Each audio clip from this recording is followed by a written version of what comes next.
सैनिक है दुनिया की शान है। ट्रेनिंग के अंदर यदि हमें पसीना बहाएंगे तो वहाँ खून बचाया। फिर हमारे को था कि देश हमारा देश ये था। हमने 15 शहीद है, 50 के लगभग भाई। बिल्कुल हम जीत के आए, हमारे को बहुत खुशी थी। तो हम गांव घर मोहल्ले उनको सबको भूल गए थे। और सैनिक की कोई जाति नहीं है, कोई धर्म नहीं है। सैनिक की जाति है तो सिर्फ से सिर्फ फौज है, और धर्म है तो इंसानी है। इसलिए वो असली हिंदुस्तानी भी है। ये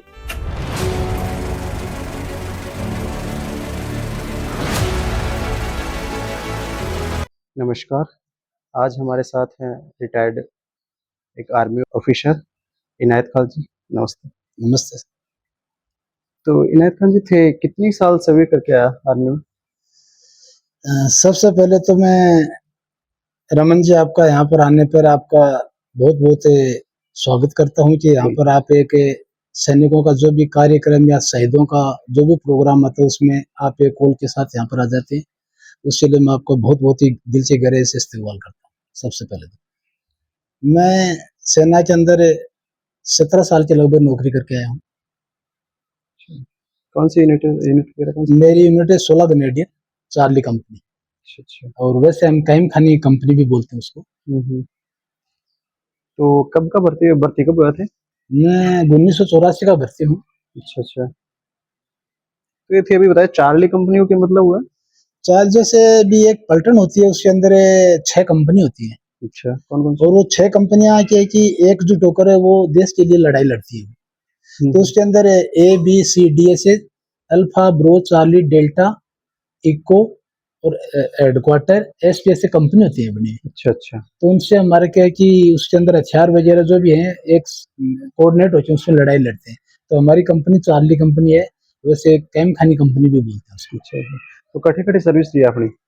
मैंने सर्विस अपने पुंछ इलाके में दी है, और श्रीनगर में, और द्रास सेक्टर में जहाँ से हमने लड़ाई लड़ी है 1999 की, और सिक्किम, नॉर्थ सिक्किम, और देहरादून, और क्या नाम रानीखेत।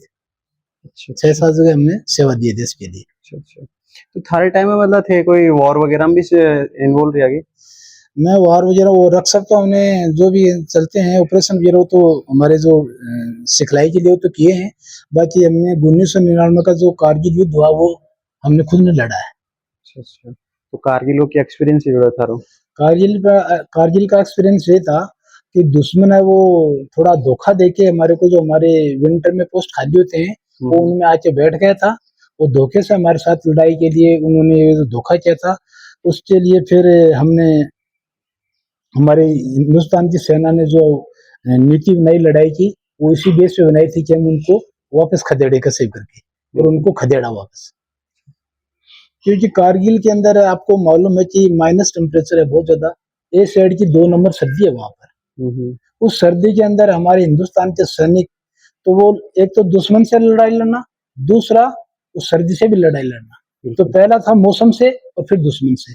लेकिन हमारे हिंदुस्तान की सेना का जो जोश और जुनून और जज्बा था, वो तभी आप लोगों ने टीवी रेडियो अखबारों में सब में देखा ही होगा और सुना भी होगा।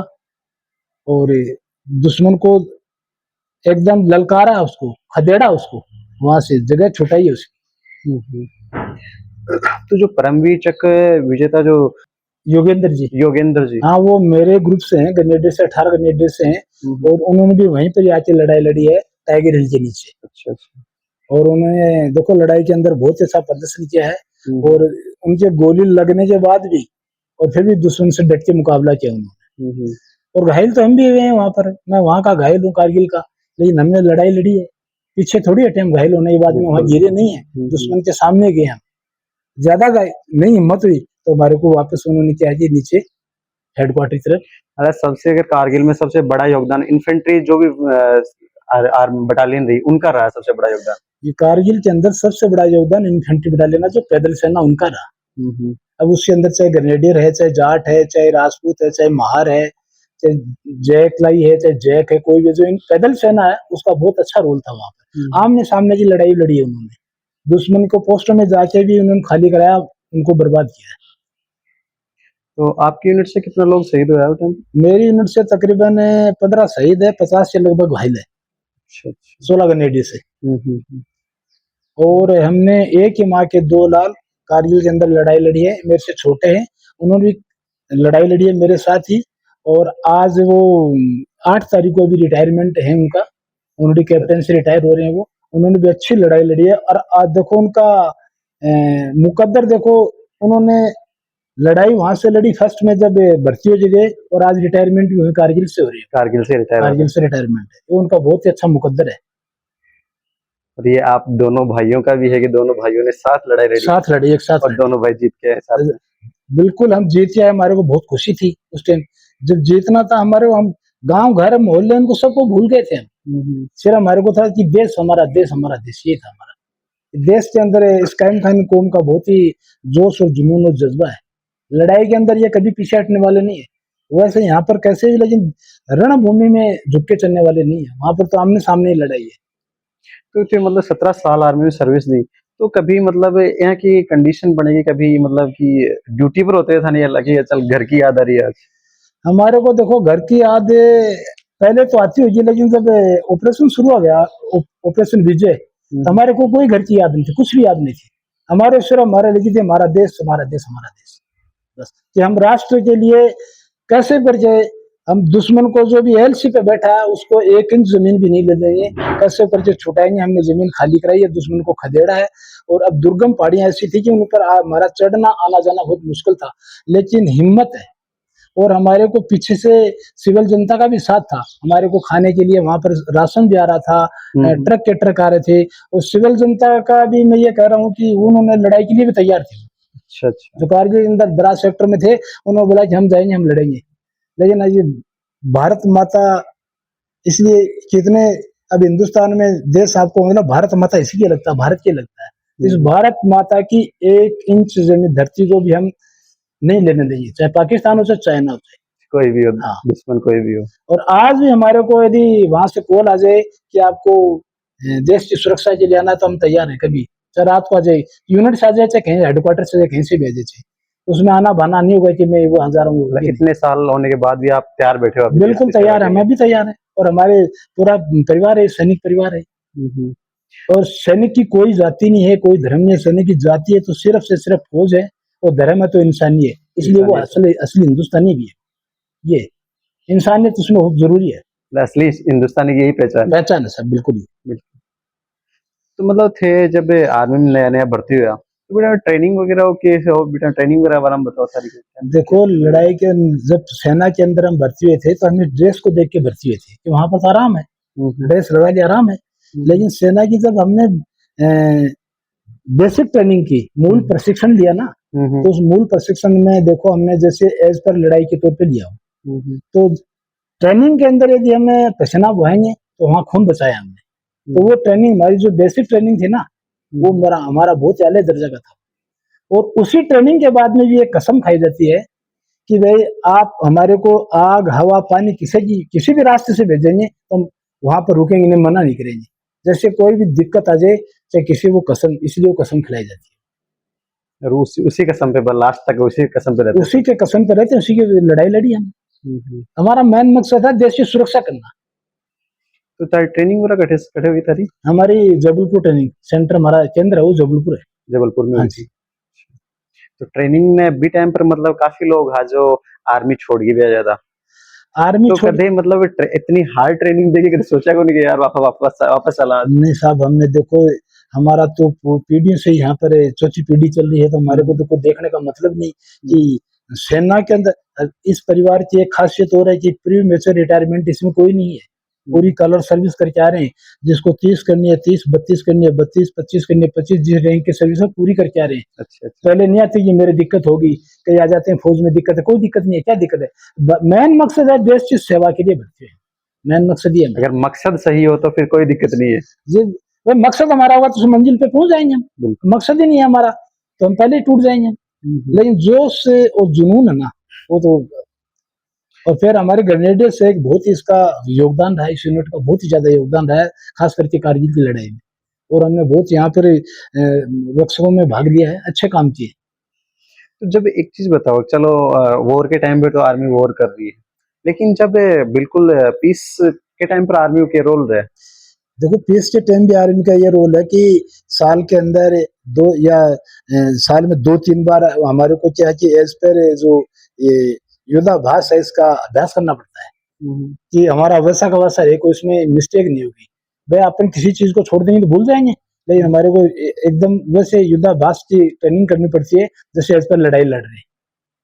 तो सर इंसर्जेंसी के खिलाफ भी रेडियो थे ड्यूटी? इंसर्जेंसी में मेरा कम रहा नहीं रहा इंसर्जेंसी। इंसर्जेंसी हाँ में बच्चे में जैसे आपको मैंने बोला कि पुंछ है, पुंछ में मैं रहा हूँ, अच्छी सेवा दी है। पुंछ में भी हमारे क्या है, वहाँ भी दुश्मन आमने सामने था ना पुंछ में भी। उसके बाद में रानीखेत हम रहे हैं, सिक्किम में रहे हैं। सिक्किम में हमारी पलटन ने भी अच्छा काम किया, फर्स्ट पलटन गई थी वहाँ पर, उससे पहले कोई सेना भी नहीं गई थी। एक ग्रेनेड की ये 16 ग्रेनेड गई थी। और मेरी पलटन में आज मेरी कंपनी से, कैम खानी कंपनी से 2 सूर्य चक्र भी है। तो कभी दुश्मन से बिल्कुल आमने सामने हुआ था कदे? दुश्मन से देखो हम आमने सामने थे, कारगिल की लड़ाई लड़ रहे थे। कारगिल में आमने हाँ, सामने थे? बिल्कुल आम दिखाई दे रहा था दुश्मनों को, हम दुश्मन को दिखाई दे रहे थे, लेकिन वहां पर पीछे हटने का नाम नहीं है। वहां पर दुश्मन दिखाई दे रहा, कोई दिक्कत नहीं। हमारा जो मेन मकसद था वो पूरा कर रहे हैं कि दुश्मन को कैसे करके यहाँ से खदेड़े बाहर निकाले। देखो एक चीज बताओ कि मतलब सबको पता है कि मतलब इतना जज्बा आ कहाँ से रहा है, मतलब आपको पता है कि अपने को भी गोली लग सकती है, फिर भी अपन दुश्मन को मारने के लिए जा रहे हैं, तो इतना जज्बा आता कहाँ से? जज्बा देखो ये अल्हम्दुलिल्लाह उस मालिक की देन है, जज्बा वही देता हमारे को। हमारे को जज्बा इतना है कि देश के लिए उस टाइम हम घर वालों को, गांव वालों को सबको भूल जाते हैं, सिर्फ देश हमारा, देश हमारा, देश ये रहते हैं कि देश को किसी भी प्रकार की आंच ना आ जाए। और दुश्मन को तो हमने उसको दुश्मन समझ के ही तो लड़ाई लड़ते हैं, शांति काल में थोड़ी लड़ाई लड़ते हैं। तो दुश्मन को हमने, वो तो धोखे से हमारे साथ, यानी हम दुश्मन को वहां पर 10 दिन नहीं पकड़ने देते, लेकिन ऊपर आके बैठ गया वो धोखे पहले से। से करवा के बैठ गया। हाँ, हमारे पास उस टाइम कोई साधन नहीं थे। आजकल तो बहुत साधन है, बहुत ज्यादा साधन, आजकल तो देखो बहुत ज्यादा साधन है, लेकिन हम कम साधन होते हुए भी हमने क्या है कि दुश्मन को नकारा है। और हमारे जो अधिकारी हैं उन्होंने भी हमारे को देखो गाइडलाइन जो दी है, और जो हमारे पुरखों ने हमारे को बताते गए थे कि वे देश की हिफाजत करना है, कभी पीछे नहीं हटना, तो हमने काम पुरखों के बात पे ही हम रहे हैं। जो हमने वहां पर मोर्चाबंदी की है, कुछ भी किया है, दुश्मन को खदेड़ा है, फायर किया है, या हम छुपे हैं दुश्मन के पास कैसे नजदीक लगे हैं, एम्बूस पेट्रोल जो किया है वो हमने पुरखों के बताए हुए राह पर किया काम। आज मनोरंजन खातिर अपने के लिए मोबाइल है, टीवी है, सब कुछ है, तो भी टाइम पर आर्मी में थे, मनोरंजन वगैरह के लिए क्या करता? देखो वैसे तो फील्ड के अंदर चले जाते हैं, मनोरंजन ऑटोमेटिक कम हो जाता है। बाकी पीस स्टेशन में टीवी था, कोई मनोरंजन नहीं था। टीवी था उस टाइम हाँ पे? बस टीवी था पीस स्टेशन में, वो भी अच्छा। जैसे हमें शांति कालीन में पीस स्टेशन, बाकी फील्ड में तो वो भी नहीं रहता, कुछ नहीं, पोस्टों पे रहो, जंगल में रहना पड़ेगा। और रात को तो कानों से सुन के दुश्मन की रखवाली करनी पड़ेगी, दिन को आंखों से देख के। वैसे मौज मस्ती वगैरह कुछ नहीं था बस? मौज मस्ती तो सब देखो, वहाँ तो मौज मस्ती किसकी है, वो आपस में मतलब मौज मस्ती। पीस टाइम पे मतलब? हाँ पीस टाइम में कर सकते हैं। बाकी जिस काम मकसद के लिए हम भर्ती हुए, देश देश सेवा थी। और देश, और पहला काम तो देखो वैसे अपने देश सेवा में जाते पहले तो माँ बाप की सेवा करना होता है, लेकिन माँ बाप भी पहले नहीं, पहले देश सेवा, पहले देश। और फिर आओ फिर हमारी सेवा। लेकिन फिर भी आने के बाद भी हम देश सेवा के तैयार हैं। अभी आज इस परिवार में 8-7 आदमी रिटायरमेंट है, यदि कभी हुक्म मिल जाए कि आप आ जाओ तो तैयार है, एक साथ चले जाएंगे सब के सब। किसी की जरूरत नहीं है पूछने की, जहाँ से कॉल आए वहीं पहुंच जाएंगे, वहां से जो टास्क मिलेगा, ड्यूटी मिलेगी वो करेंगे, इसमें हमारे कोई दिक्कत नहीं है। ये थोड़ी कि हम बूढ़े हो गए काम नहीं करेंगे, काम करेंगे, देश है, मेन मकसद है हमारे देश। जो आपको बैक सपोर्ट में काम मिलेगा वो कर सकते हैं, वो तो मतलब वो थोड़ी डायरेक्ट लड़ाई लड़े। हाँ बैक सपोर्ट में बहुत काम मिलेगा, बैक सपोर्ट में जैसे राशन पहुंचाना है, एम्युनिशन पहुंचाना है, और कोई मदद करनी है वो करेंगे। बिल्कुल, हमारे को अनुभव भी है। चलो हम अंदर लड़ाई का नहीं, थोड़ा बहुत मिट जाएगा उम्र के हिसाब से, लेकिन और तो अनुभव है ना हमारे को कि हमारे को किधर से जाना, किधर से आना। हाँ, इतने साल सर्विस दिया था, वो अनुभव तो उस चीज का है ही आपको। और अभी हमारे परिवार के तो मैं आपको बता दूं, अभी देखो वहां पर हमारे को दुख भी है कि चलो हमारे परिवार से एक आदमी कम हो गया, लेकिन दुख तो है, लेकिन देश के लिए शहीद हुआ है, उस चीज का फक्र भी है, फक्र भी हमारे को, जो देश के लिए शहीद हो तो फक्र भी हमारे को।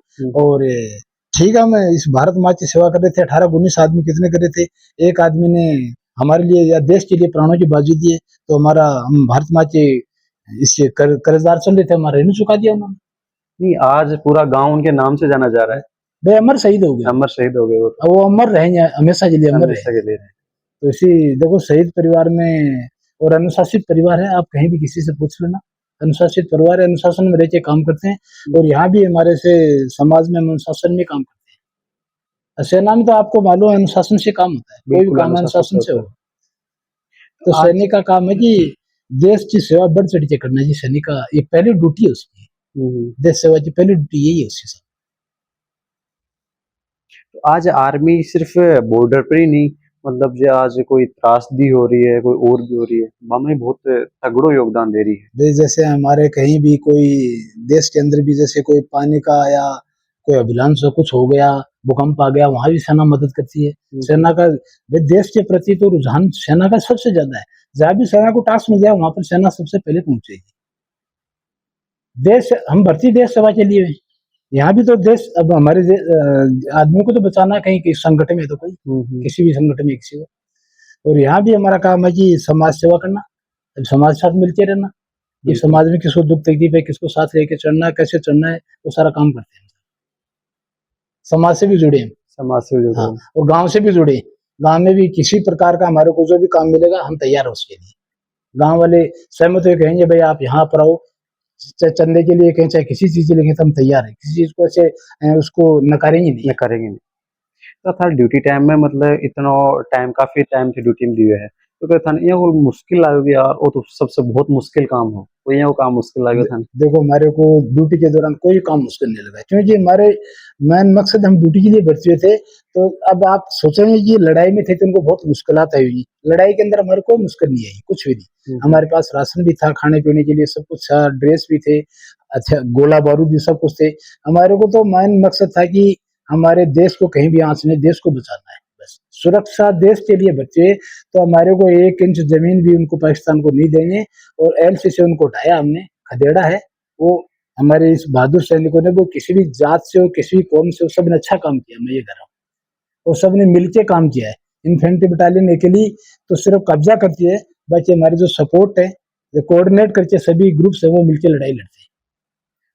एक आपका फैमिली से मतलब 17-18 लोग देश सेवा में जा चुके हैं, बिल्कुल साहब। लेकिन कुछ लोग असामाजिक तो यहाँ का भी ही, जो मतलब आज देश सेवा ने भी मतलब एक जाति धर्म से जोड़ देंगे कि भाई यो इस धर्म से है, यो इस धर्म से, तो बन के कहना चाहोगे?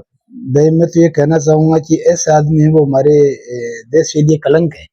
हमारे देश के लिए जो जाति धर्म से जुड़े हैं, देश का जाति धर्म से कोई मकसद ही नहीं है। देश का तो मतलब देश की सुरक्षा की बचे, हम देश की सुरक्षा करना, तो ऐसे आदमी को मैं कलंक बताऊंगा कि वो बिल्कुल उनकी नासमझी है बिल्कुल। और ऐसे आदमी को मैं मालिक से दुआ करता हूँ कि उनको समझ दे कि देश सेवा के लिए, देश सेवा से बड़ा कोई धर्म नहीं है कोई। तो आने वाला पीढ़ी मतलब इतना न्यू जनरेशन आ रही है, मन के बताना चाहोगे कि भाई मन क्या करना चाहिए आगे के लिए? मैं तो ये कह रहा हूँ कि उनको बहुत ही मेहनत करनी चाहिए, और जो उनके पुरखों उनको काम बताया है उस काम को उनसे भी बेहतर करना चाहिए। और सेना के अंदर कभी मुंह मोड़ना चाहिए कि मैं सेना में नहीं जाऊं। अरे सेना तो हमारा सर, सबसे पहले सेना सेवा, देश सेवा का धर्म है। पहले सेना का काम है, देख किसान का बेटा किसान खेती करेगा, तो सैनिक का काम है कि सैनिक सेना में जाओ। जब एक को देख के एक को तो गया है हमारे, आपको दिक्कत तो हर काम करेंगे उसमें आएगी आपको। सेना में दिक्कत क्या आएगी? दिक्कत देश सेवा के लिए भर्ती है। यदि उसके दिल में ऐसे है तो उसको कोई दिक्कत नहीं, उसको दिक्कत है, कोई दिक्कत नहीं हमारे। मतलब जो भी काम करो पूरे जज्बे के साथ करे तो कोई जज्बे और दिक्कत जोश और जुनून के साथ काम होगा साहब, और कौम का भी ध्यान रखा जाएगा। अभी आप देखो झुंझुनू के अंदर लगभग 500 आदमी शहीद है, एक छोटा सा जिला है, 500 आदमी आपको राजस्थान में नहीं मिलेगा। ये झुंझुनू की शान है, सैनिक है, झुंझुनू की शान है। तो आप थे भी थारी आने वाली पीढ़ी में फौज में भेजिएगी? बिल्कुल साहब भेज, हमारे भतीजे हैं, ये भाइयों की 4 लड़कियां फौज सेना में ही। अच्छा अभी भी फौज में बिल्कुल अभी फौज में सेवा दे रहे हैं हाँ वो? सेवा दे रहे हैं। और हम भाई सब सेना में हैं, वो भाई उधर सेना में, इधर अंकल जी हैं वो सेना में हैं, अंकल जी का बेटा सेना में है, रिटायर हो गया। सब सेना में, सेना से कोई मुंह मोड़ नहीं मोड़ता कि भाई सेना में नहीं जाऊंगा। तो सारे सेना में पहले गए हुए भी हैं, अभी भी तैयार है अभी सारे? तैयार है, अभी तैयार है, दोबारा कभी हमारे पास कॉल आ जाए तैयार है, कोई दिक्कत नहीं। चलो ठीक है साहब, तो बहुत ठीक, बहुत धन्यवाद। बहुत बहुत धन्यवाद सर।